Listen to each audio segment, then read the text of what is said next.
আসসালামু আলাইকুম। আজ ইরান আক্রান্ত, তার পাশে তুরস্কের দরকার ছিল, পাকিস্তানের দরকার ছিল, সৌদি আরব, মিশর, কিন্তু অভিজ্ঞতা একদিনে তিক্ত হয় না। আজারবাইজান এবং আর্মেনিয়ার যুদ্ধ।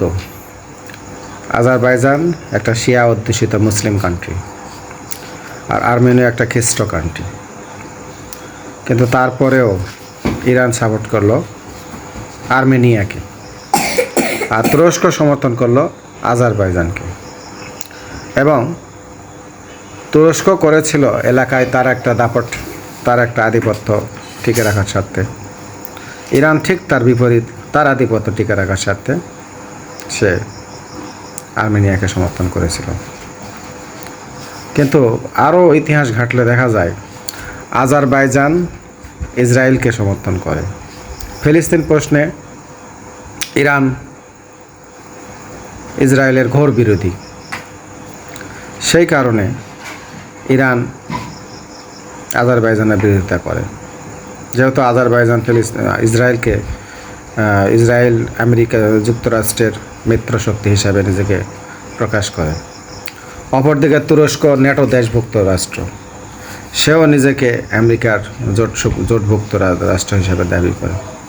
এই রকম এক জটিল সমীকরণে যদি সব হিসাব নিকাশ ছকে বাঁধা হয়, তাহলে আজকের যে ইসরায়েল আক্রমণ করছে ইরানকে, এটার যৌক্তিকতা কি খুঁজে পাওয়া যায়?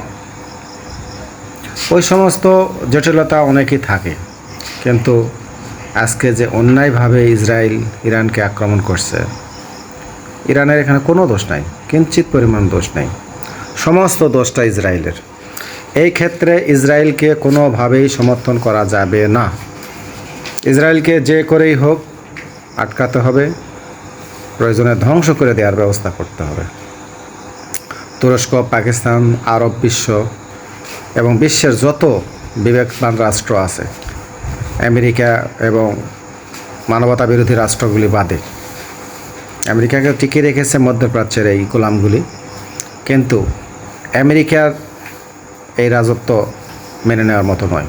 কোনোভাবেই ইসরায়েলকে এখানে সমর্থন করা যাবে না।